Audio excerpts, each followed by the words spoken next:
In the 1920s, there was a professor at Northwestern University. He taught a class on social psychology. His name was George W. Crane.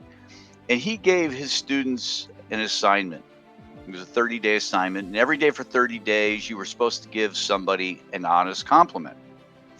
And during the course of this particular project, and it doesn't really share how they reported back, but during this project, the students noted that their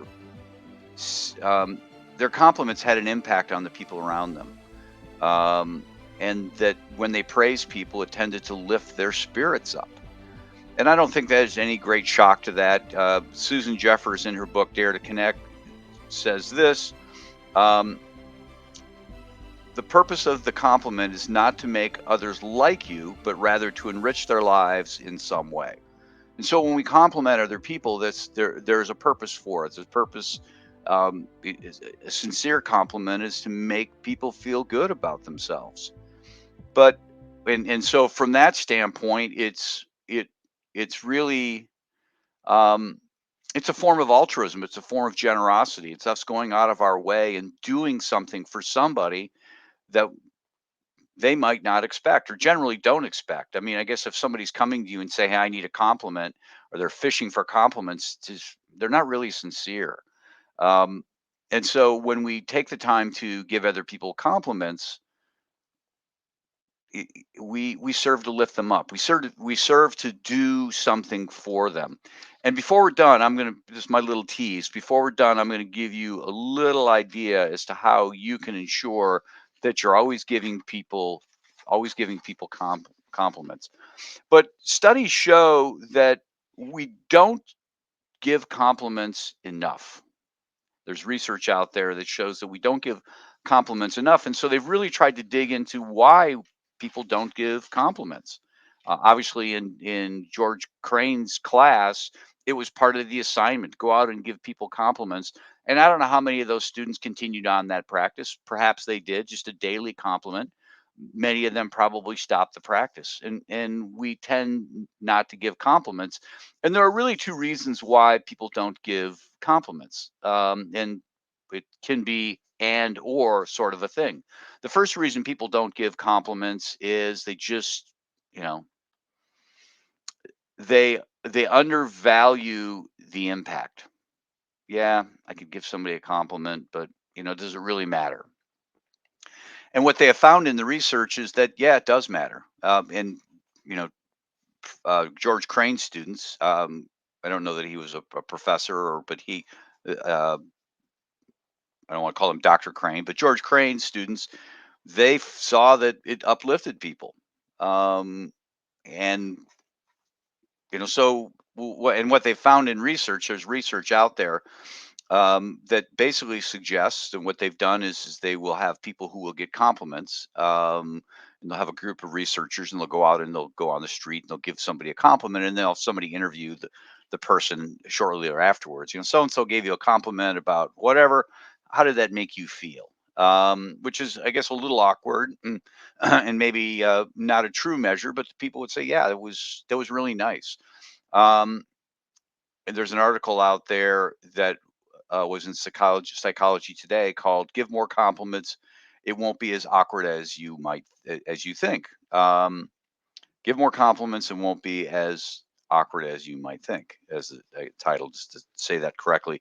And it was posted in September of 2022, and the the author writes about research out there where people really appreciate the compliments.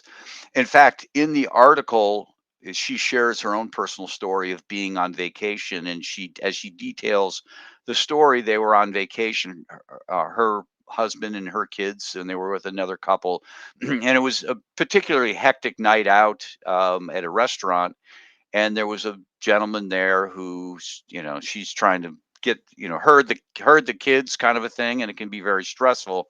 There was a gentleman there who just made a point of just commending her for how well she handled the situation.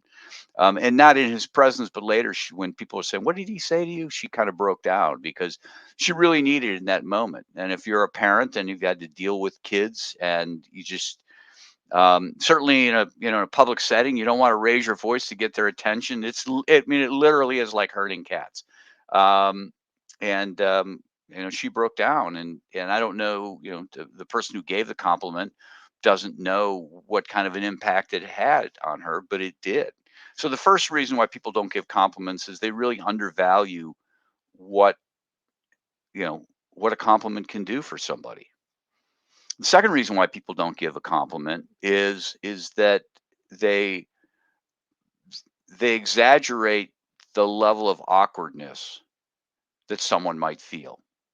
I'm going to really make that person feel awkward if I go up and say, "Wow, that's a really neat hat you have on," or "I really appreciated your talk," or whatever it is, that people will feel awkward.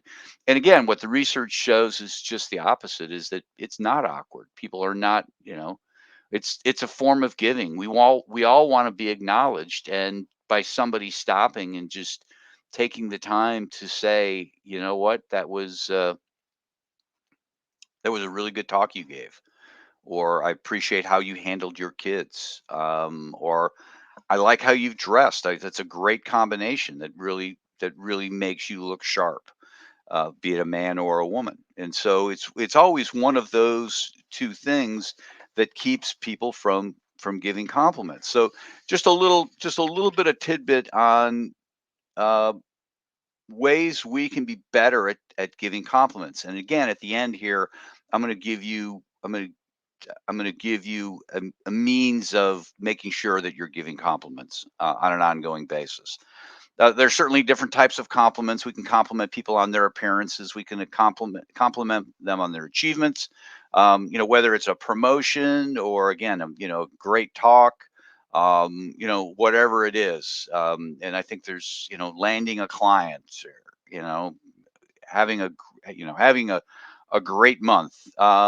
Personal traits. People's ability to talk, or I listened to your podcast and it was awesome, or I heard you on such and such podcast and you really did a great job of explaining whatever it is that you do. So I think there's lots of different types of ways that we can compliment people. um, and you just have to be in tune to how you do it, and again, or not how you do it, in tune to that, hey, this is something I need to do. This is my way of contributing to the world, of giving out there. And think about it. If you're known, maybe not rationally or consciously, people may not consciously note that you're giving compliments, but if people around you are constantly feeling good because you are giving compliments, they're going to want to be around you that much more often. But as far as tips for giving compliments, you certainly need to be specific as to what you're complimenting somebody on. And if somebody comes up to you and says, "Hey, great job," you're gonna be like, kind of, well, yeah, what did I do? Was that sarcastic? Was great job sarcastic? So you want to be specific as you can, pointing out, whatever it might be. Oh, that jacket and blouse combination, really popped. Or I liked how in your program you limited what you had to say to a few items and had great stories that were very relatable. That's being specific. Certainly being genuine matters, and almost should go without saying, but I'll say it. We need to be authentic with respect to it. I always chuckle when a parent will say to a kid, "Go tell them you're sorry," and the kid comes bopping over and says, "Well, I'm here to say sorry only because my mom told me I needed to say sorry." It's always kind of laughable to me. And sometimes you get a sense that people are complimenting. It's, yeah, is this really sincere, or is there something more to it? Um, I- in addition, we can compliment people for their achievements, but you can also compliment people for their effort. We're on the heels of March Madness, the NCAA basketball tournament, and there are winners. Well, there's only one real winner, champion, and there are teams that maybe not, but teams that did really, really well. And you can compliment them for the effort they put forth. Yeah, they didn't achieve perhaps, but the effort is certainly commendable.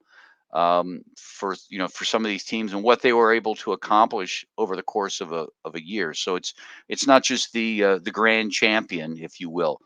Um, being timely with respect to compliments. I think about that with in terms of almost like training a dog, if you will. Um, you know, or scolding a dog, one or the other. I mean, the you know the compliment. Or the scolding of a dog, if the dog does something wrong, you can't wait till the next day to chide the dog. You have to kind of do it in the moment. And the same thing with compliments. It needs to be in the moment. So people, relatively speaking, somebody gets to the final four and they don't win the whole thing. A week later, it's hey, it's fine, or a month later, it's fine.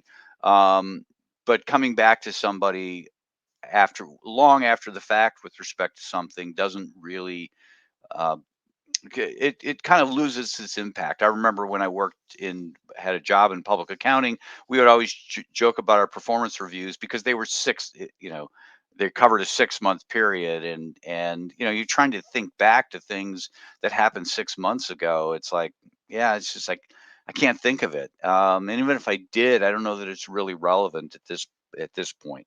And then the final thing with respect to compliments, obviously body language. This goes back to authenticity, making eye contact, smiling, um, just our tone of voice and how we give compliments. But again, compliments, they serve to boost the confidence of other people. Um, they strengthen our relationships. And as I've indicated, you're giving compliments to people. If you get in this routine of thanking people, of noting people for their achievements, um, they're going to maybe not consciously realize it, but they're just going to know that they tend to feel good around you.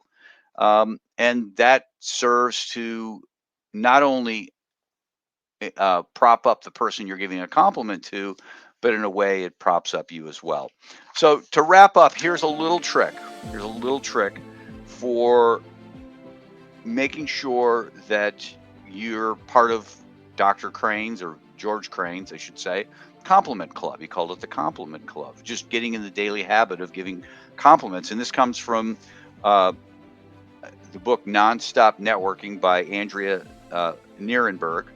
And her suggestion is simply this: to make it a daily habit of giving compliments. And she says, you know, you start each day with 5 pennies in your right pocket. Then each time you give a compliment or offer up some sort of genuine praise, you simply shift a penny from your right pocket to your left. Obviously, the objective is to get all 5 pennies from your right pocket to your left pocket. Now, whether you start with 5 pennies or you just start with 1 penny and just make it a habit to, like George Crane did within Northwestern University, just one compliment a day. In time, it'll become habitual for you, and you will serve to build relationships by making giving compliments a habit.